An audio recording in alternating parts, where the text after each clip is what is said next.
Welcome to online highlights of the D1NZ D1NZ National Drifting Championship Series. It's round 4 in the northern Waikato as some of Australasia's best drifters visit Hampton Downs Motorsport Park.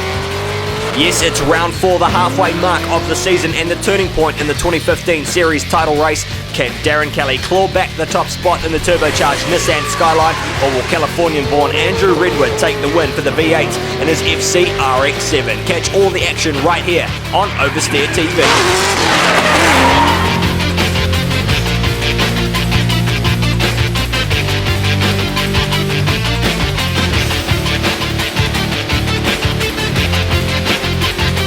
So after another podium finish in Tauranga, it was Andrew Redwood who took the lead in the 2014-15 championship standings. Only 2.5 points separate Redwood from the hard-charging Darren Kelly, and this is set to be one of the most well-contested title races in recent years. No, I've been in second a lot. I always seem to be right there, but never on top, even if it is only by 2.5 points. But yeah, I just need to keep my head down and make sure I know it's only 2.5 points, and there's a lot of guys right there in that top 8 that could easily take my spot, and I could be out of the top 8 if I don't do well. So Andrew Redwood, a man who has been in the title hunt for a number of years, now leading the 2015 series heading into round 4 at Hampton Downs Motorsport Park, which featured a new layout into the short and often difficult drift section at turns 2 and 3. Contrasting to the rolling starts of previous years, the entry procedure for Hampton Downs was revamped to a standing start at the bottom of turn 1, with the lead car navigating a speed chicane during the battles. From here, drivers entered the section with a compulsory switchback entry on the right-hand side of the track, before swinging the vehicle in an aggressive switch to position the car along the traditional outside clipping zone. The rest of the section remained untouched with an inside clip at the top of the hill, before finishing with an outside clipping zone at the exit of turn 3. Hampton Downs is another track to only feature 2 scoring sectors, with the judges putting the pressure on the entry with 65 points scored to the first 2 clipping points. Drivers who got it wrong in the first sector found themselves disadvantaged for the rest of the section. Well, it was a whole new ball game for the teams and drivers heading into the first practice sessions as the D1NZ field came to grips with the new entry layout into turn 2. Former champion Kurt Whitaker was quick to adapt to the standing start, looking comfortable early on behind the wheel of the AutoSure Insurance V8 R34 Skyline.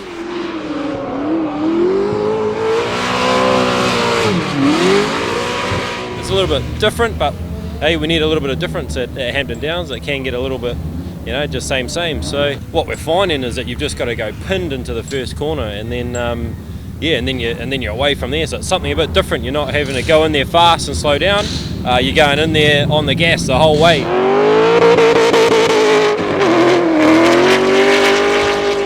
Series points leader Andrew Redwood was another driver enjoying the new entry layout, testing the limits of the Club Auto Insurance V8 FC RX-7. I actually quite like it. It's cool, you're accelerating straight off the line and accelerating into the section instead of slowing down and handbraking through the section, which, just adds a new element to it. And yeah, I think it's going to be good for battles. Definitely switch it up a bit.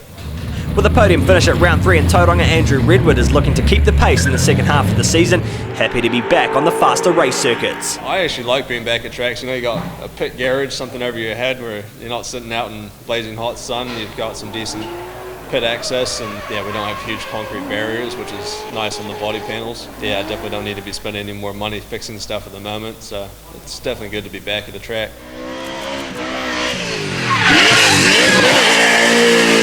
Two-time champion Fangadan was also enjoying the new judging criteria, another strong contender during practice in the Century Batteries VE Commodore. Yeah, on that first run we just done there is just getting the hang of it, obviously entering on the opposite side and swinging back and more of a drag sort of race up to the entry. So it was pretty good. We had some pretty good angle on the coming into the turn 2 there. And but we just had a slight problem as I come up over the hill. It was dropping into limb mode when we were revving it. It's too hard, so the boys have just had the laptop in there, just having a little play around with it, and see what the next session brings us. Like Fangadan, 2015 has been a season of development for Cole Armstrong in the V-Energy Drift team. Fresh from a hometown victory at round 3, the Dodge V8 powered 250 GT was suffering a fuel issue at the top of the hill.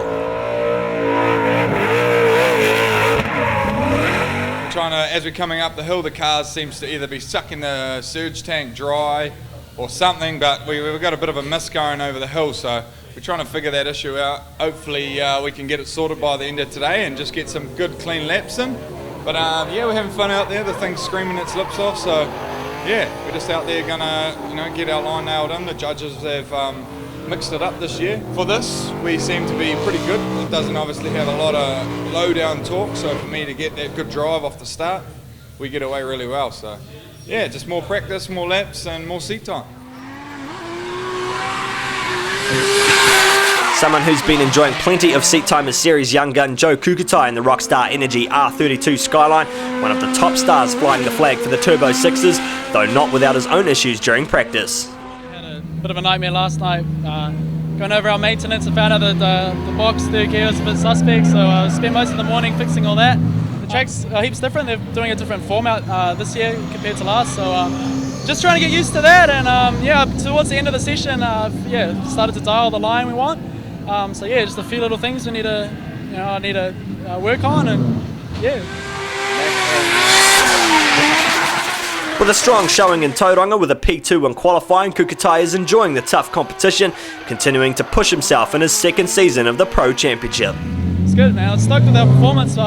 Qualified second, which is the highest qualifying we've had in Pro before, and finished 5th overall. So all around it was a great event, and hopefully we can, keep that momentum going here and just keep pushing forward and take it to the top guys. So yeah, I'm stoked. From one Pro-Am graduate to another is former Development Series champion Nico Reed in the Genuine Vehicle Imports Nissan S15. Bouncing back from hitting the wall hard during practice at round 3, Nico was a strong contender for the weekend, holding the outright qualifying record at Hampton Downs. Yeah, had a big mishap in Tauranga, having battles with Shane Giles, had a little love tap with the wall. Basically replaced every arm in the car, so she's driving well, doing a bit of testing since Tauranga, so she's fit to go. Yeah, loving the layout there today. Just went out for a jam and it's nice and dry. The car set up pretty well for today. Just can't wait to get into practice and just getting the seat time out there ready for some battles.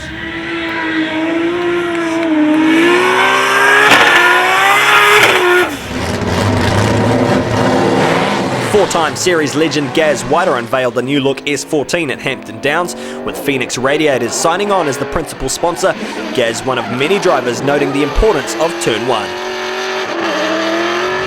Yeah, well, Hampton is basically, I think it's one corner. If you get that messed up, it's over. That's where it all counts.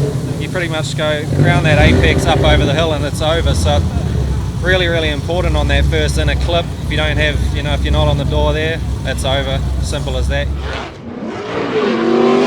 Sporting new Origin Lab Aero, the LS7 powered Nissan Silvia was another threat for the podium at Hampton Downs, with a consistent track record in the team's favour. Our season standing so far, I think we're around 5th or 6th. Obviously we missed that first round. The car was an Aussie, but we've had 2 podiums since then, since we got the car back. And this car, we've done the last 12 events, it's been top 4, so we're pretty happy with it. Hopefully we can continue that streak and put it up on the box.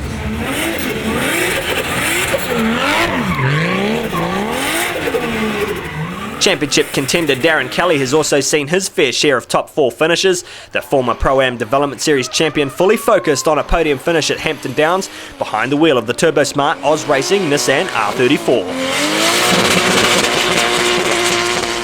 Reasonably good. Few things car wasn't really set up for to start with, but now after a few sessions we've changed tyre pressures, played around with the shock hardness and got it feeling a little bit better. And the downside to it is that we've lost a little bit of forward push, but sort of had to sacrifice a little bit of that to be able to select 4th gear over the hill. So this morning, first session, we were coming in 3rd, trying to do the whole section in 3rd, tried changing to 4th and it was just too much grip and couldn't get out to the edge of the track, so took a bit of grip out of it, and yeah, now we can get 4th, but we're just that little bit slower. So going to try to do a few practice battles and see where we are kind of throughout the field, and hopefully not too far behind. And yeah. Counting down the top order of qualifying, and it was Kyle Jackaways entering the top 10 in the Colton's Motors 180 SX, closely followed by Adam Hedges in the Seas Garage Nankang S14. Australian ADGP star Michael Prosnick took up 8th position in the supercharged LS2 powered S13, Nico Reed securing 7th in the Genuine Vehicle Imports RB25 powered Sylvia. Andrew Redwood continued championship consistency, grabbing his small share of points in 6th place. Dave Steedman enjoying his time back in a refreshed RB30 Mimico S14, sitting in 5th. No surprises to see the Hampton Downs master himself, Gaz Wider, to feature in the top 5, Kurt Whitaker taking 3rd in the Autoshaw R34. With the title chase heating up, it was Darren Kelly securing 2nd place and bumping back Redwood for the series lead.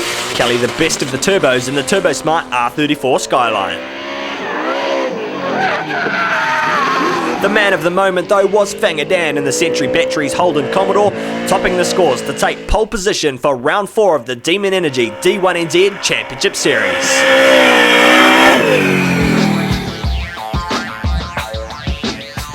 So it's Woolhouse topping the order ahead of Darren Kelly, who grabs the valuable qualifying points on offer for the series title race. Whitaker in 3rd from Wider, Steedman and Andrew Redwood keeping his points race alive just outside the top 5. Don't go away, it's time for highlights of the top 32 right after the break.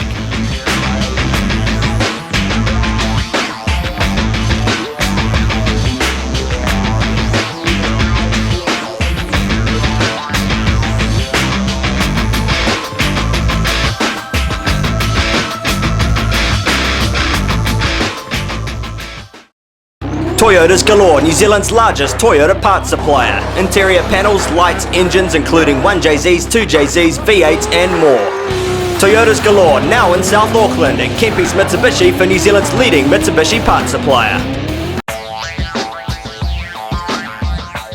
Welcome back to highlights of the Demon Energy D1NZ National Drifting Championship Series, round 4 from Hampton Downs Motorsport Park, and it was Cole Armstrong, the first victim of the top 32. Before the battles had even started, the V Energy 250 GT out of action with electrical issues during the driver's parade, sending Shane Van Gisbergen through to the top 16.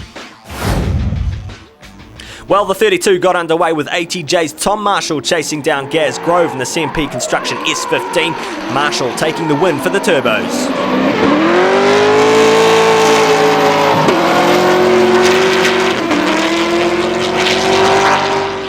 Australian Michael Prosnick led out from Drew Donovan in the SCR S13, the Milwaukee S15 washing out wide on the first pass.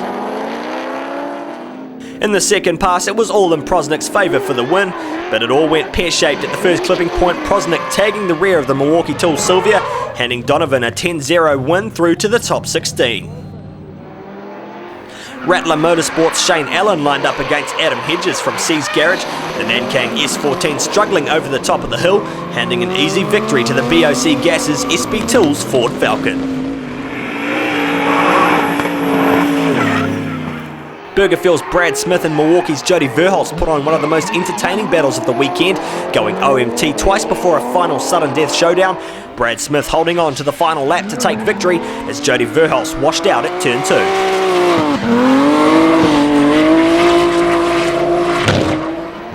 Matt Lauder and the Blink Company 180SX took on Shane Giles in the A1 Homes S14. Unfortunately for Shane, he couldn't shake off the Stormtrooper 180, Matt Lauder chasing hard with a win.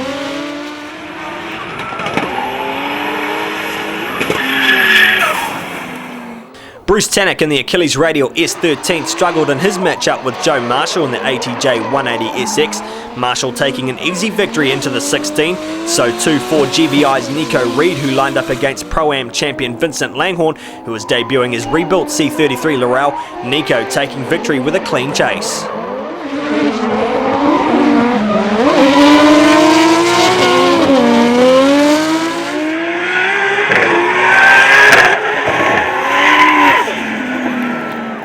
Kyle Jackaways took on Danum Templeman in the NAC Insurance FD RX7. Jackaways holding on to an easy win in the Colton's Motors 180SX. Templeman struggling in the first sector all weekend.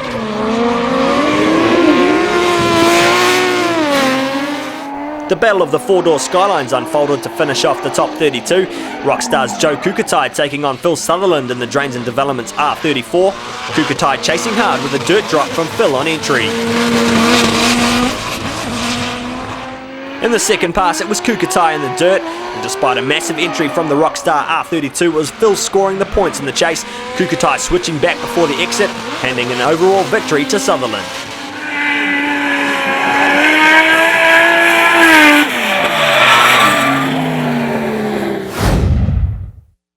Into the top 16, and it was Fangadan hunting down Tom Marshall in the ATJ S13. Fangadan cautious into the switch before putting the hammer down to take victory into the top 8.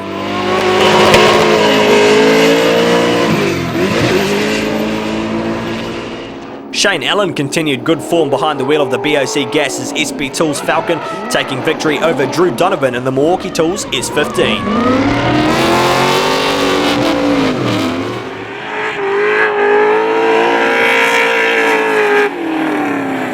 One of the standout battles at Hampton Downs saw Gaz Whiter lead out from Matt Lauder in the top 16, Lauder chasing hard in the Blink Company 2JZ powered 180SX.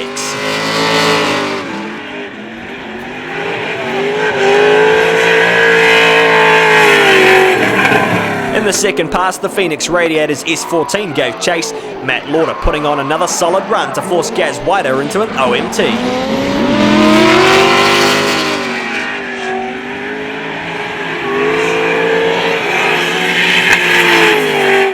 In the end, it came down to the final lap in the rerun. Gaz Whiter hunting down the Stormtrooper 180, Matt Lauder washing out wide, handing the victory to Gaz in the Phoenix S14.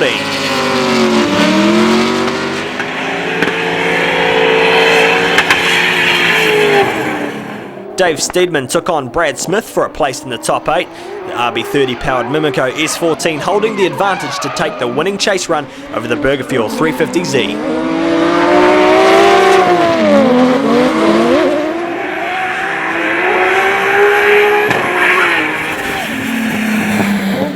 The controversial battle of the weekend went to Darren Kelly and Joe Marshall in the top 16. Marshall hitting the dirt on entry, with Darren Kelly making a big correction heading into the first inside apex.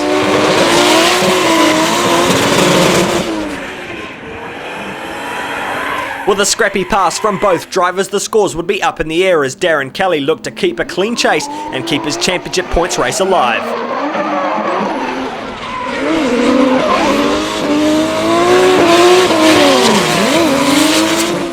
In the end, it was a small points victory to Darren Kelly, the Turbo Smart Oz Racing R34 moving through to the top 8.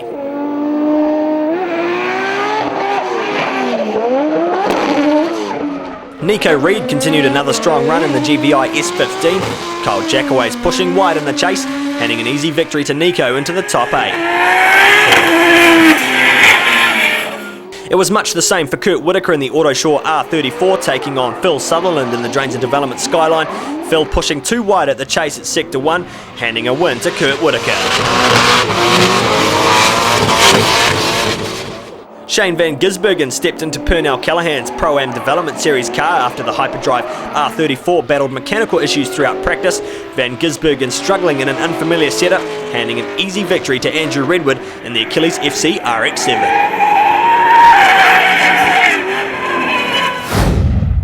The top 8 got underway with a Ford vs Holden showdown, Rattler Motorsport's Shane Allen giving chase to Fangadan in the Century Batteries Holden Commodore.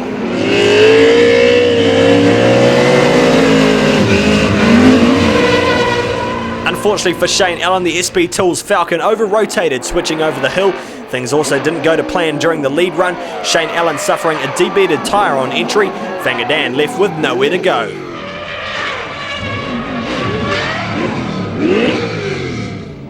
This put Fangadan through to the top 4, Darren Kelly taking on Nico Reed in a battle of high horsepower Nissans.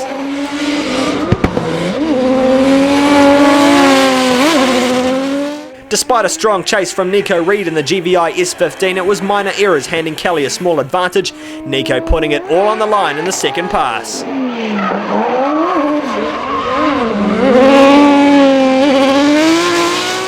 In the end, it was the Turbo Smart Oz Racing R34 coming out on top, chasing hard with a victory into the semi-finals. On the other side, it was Andrew Redwood taking on Kurt Whitaker in the Autoshaw R34, the Club Auto RX7 putting on a big entry in the chase, Redwood washing out wide and handing an easy victory to Kurt Whitaker.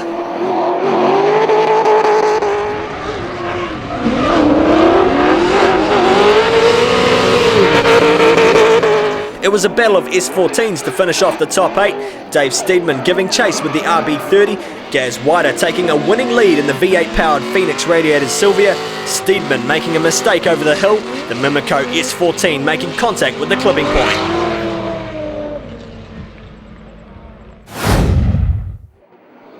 The top 4 got underway with Kurt Whitaker hunting down championship contender Darren Kelly in the Turbo Smart R34. Whitaker making a big correction at the top of the hill, handing victory to Kelly into the final.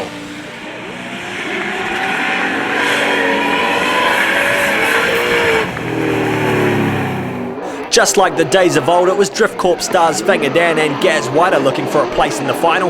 Gaz Whiter continuing his consistent drive while Fangadan took too much of the inside apex at the top of the hill, handing victory to the Phoenix Radiators S14.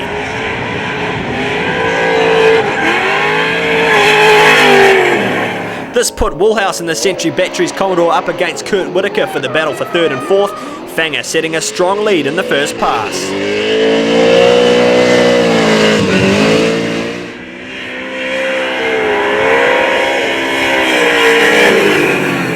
With advantage to the Commodore, it was no holding back for the former champions. Fangadan closing in hot, Kurt Whitaker holding his own in the Autosure Insurance R34, Fangadan making a mistake, handing the 3rd place victory to Kurt Whitaker.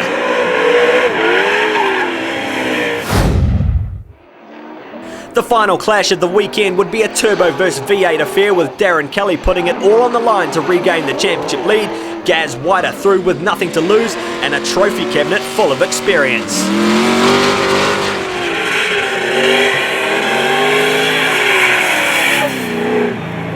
With a mistake from Kelly at the first apex, it was a slight advantage to Gaz Whiter, the Phoenix Radiators S14 taking the lead in the second pass.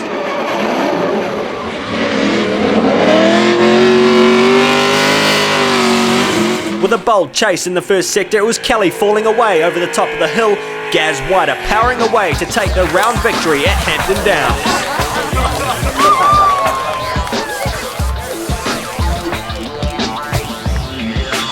So Gaz Whiter adds another trophy to the collection and another stellar performance at Hampton Downs. Darren Kelly settles for 2nd and really brings this championship to life ahead of Kurt Whitaker, Daniel Woolhouse and Dave Steedman, rounding off a good weekend in 5th. Yeah, stoked to be back. Hampton Downs is it's over pretty quick, but there were some tight battles today, so I was pretty stoked with how we went in top 8 against Fanga and the final against Darren. I was able to push as hard as I could, and they were great battles. So it's good for us. We maybe climb back up the points table a little bit, but after missing that first round, not looking so good. But 3 podiums in a row, we're looking pretty good to try and claw it on back. So taking a look at the championship standings after round 4, and Darren Kelly has retaken the lead in the points race ahead of Andrew Redwood, but it's the likes of Fangadan and Gaz Whiter, former champions who are now dark horses towards the end of the season. Keep an eye out on them as they may be the ones to dictate who wins the series at the grand final in May. So as you can see, the points race is red hot coming into the penultimate round. Who will be the next New Zealand Drift King? Hit the subscribe button and be sure to bookmark oversteertv.co.nz to catch all your favourite D1NZ action. We'll see you in Christchurch Easter weekend for round 5. It's the D1NZ D1NZ National Drifting Championship Series.